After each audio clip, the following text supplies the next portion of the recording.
सोचिए, एक ऐसी कहानी जो समय की शुरुआत से भी पहले की है।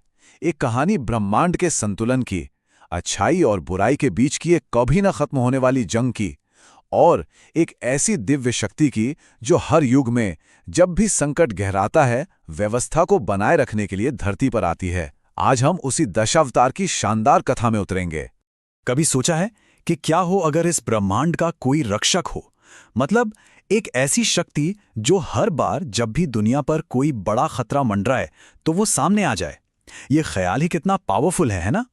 और बस यही तो दशावतार की अवधारणा का मूल है, एक डिवाइन इंटरवेंशन जो सृष्टि को केओस से बचाता है। तो इस कहानी को ठीक से समझने के लिए चलिए इसे 5 हिस्सों में देखते हैं।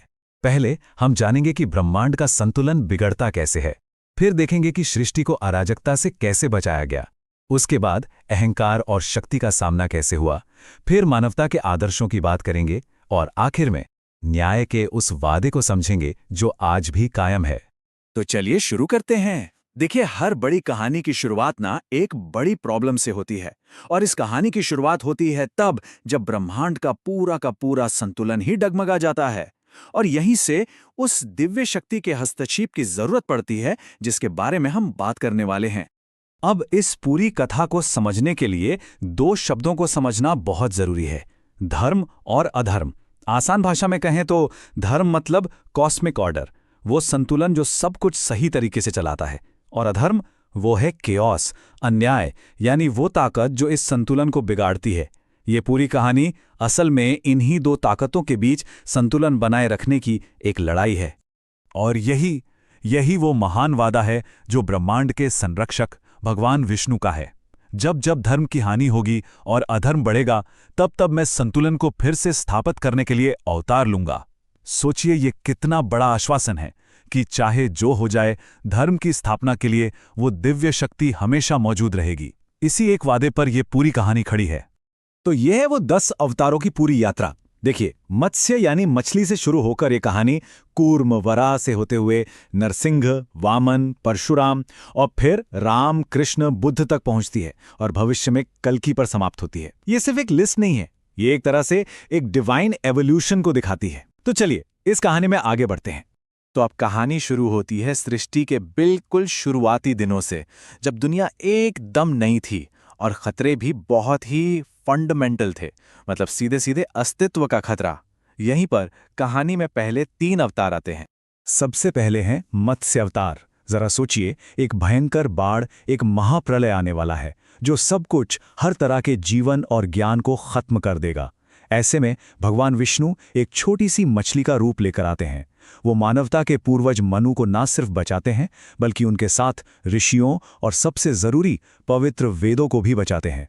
तो पहले अवतार का मकसद साफ था, जीवन और ज्ञान दोनों को बचाना। फिर आते हैं कूर्म यानी कछुआ अवतार। अब हो रहा था समुद्र मंथन। देवता और असुर मिलकर अमरता का अमृत निकालना चाहते थे, लेकिन जिस मंदराचल पर्वत को मथनी बनाया गया था वो समुद्र में डूबने लगा। तब भगवान ने एक विशाल कछुए का रूप लिया और उस पर्वत को अपनी पीठ पर एक मजबूत आधार दिया। ये हमें क्या सिखाता है? यही कि किसी भी महान काम के लिए एक स्थिर नींव, पेशेंस और सहयोग कितना जरूरी होता है। और इस सिलसिले का तीसरा अवतार है वराह यानी जंगली सुअर। एक राक्षस था हिरण्याक्ष। उसने पूरी की पूरी पृथ्वी को खींचकर ब्रह्मांडीय महासागर के गहराइयों में छिपा दिया। तब भगवान ने वराह का रूप लिया और अपने दांतों पर पूरी पृथ्वी को उठाकर वापस लाए। एक तरह से इन पहले 3 अवतारों ने यह स्थापित कर दिया कि इस भौतिक दुनिया की रक्षा हर कीमत पर की जाएगी। तो अब दुनिया तो बच गई, लेकिन अब खतरे का रूप बदल रहा था। अब खतरा बाहर से नहीं बल्कि अंदर से था, अहंकार और शक्ति का गलत इस्तेमाल। तो अगले अवतारों का काम था इसी प्राइड और पावर का सामना करना। और इसकी सबसे बेहतरीन मिसाल है नरसिंह अवतार। एक राक्षस था हिरण्यकश्यप, जिसे एक ऐसा वरदान मिला था कि वो लगभग इनविंसिबल था। उसे ना कोई इंसान मार सकता था, ना जानवर, ना दिन में ना रात में, ना घर के अंदर ना बाहर। तो भगवान ने क्या किया? उन्होंने एक ऐसा रूप लिया जो आधा इंसान था और आधा शेर, और उसे मारा शाम के वक्त घर की दहलीज पर। हर शर्त का एक तोड़। यह साफ दिखाता है कि अहंकार खुद को कितना भी सुरक्षित कर ले, वो कभी भी अजेय नहीं हो सकता। अहंकार का एक और रूप सामने आया, राजा बलि के साथ। वो बहुत शक्तिशाली था, लेकिन अपनी ताकत के नशे में उसे घमंड हो गया। तब भगवान एक छोटे से ब्राह्मण, एक बौने का रूप लेकर आए और उनसे सिर्फ 3 कदम जमीन मांगी। जैसे ही बलि ने हाँ कहा, वो छोटे से वामन एक विशाल रूप में बदल गए और 2 ही कदमों में पूरा ब्रह्मांड नाप लिया। तीसरा कदम उन्होंने बलि के सिर पर रखा। सबक, अहंकार का पतन निश्चित है और परमात्मा के सामने हर कोई छोटा है। इसके बाद आते हैं परशुराम, एक योद्धा ऋषि। ये वो वक्त था जब अन्याय समाज के अंदर ही फैल चुका था, जब शासक ही अत्याचारी हो गए थे और अपना कर्तव्य भूल चुके थे। तब परशुराम ने उन अत्याचारी शासकों को सजा दी और समाज में न्याय को फिर से बहाल किया। अब कहानी एक बहुत ही दिलचस्प मोड़ लेती है।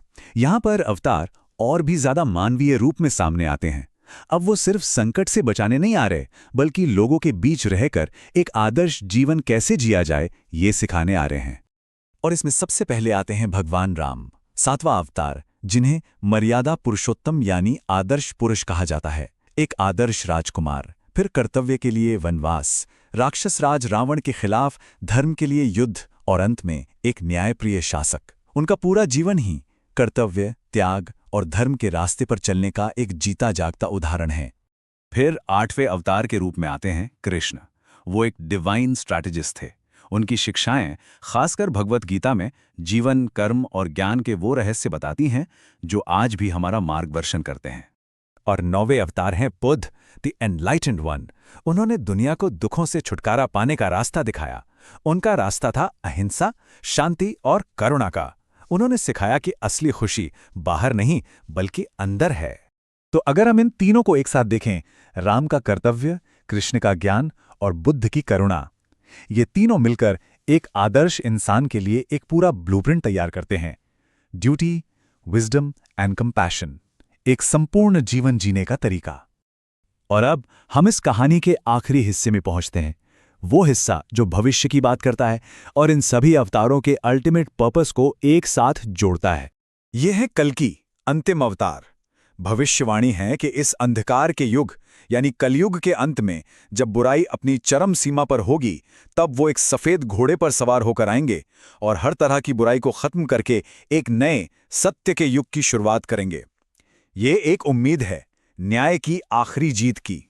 तो अब अगर पूरी तस्वीर को देखें तो ये अवतार एक डिवाइन एवोल्यूशन को दिखाते हैं। एक मछली से शुरू होकर ऋषि, राजा और फिर भविष्य के उद्धारकर्ता तक। हर अवतार अपने युग की सबसे बड़ी समस्या को हल करने के लिए आया। ये दिखाता है कि डिवाइन इंटरवेंशन हमेशा उस युग की जरूरत के हिसाब से होता है। और आखिर में पूरी कहानी का सार बस इसी एक बात में है। हर युग में ईश्वर का उद्देश्य एक ही रहा है, धर्म की रक्षा करना और अधर्म का अंत करना। बस यही परम सत्य है। तो ये प्राचीन कथा हमें एक आखिरी सवाल के साथ छोड़ जाती है। अगर ये कहानी, ये साइकिल हर युग में दोहराया जाता है, तो हमारे आज के युग को इससे कौन सा सबक सीखना चाहिए? ये एक ऐसा सवाल है जिस पर हम सबको सोचना चाहिए।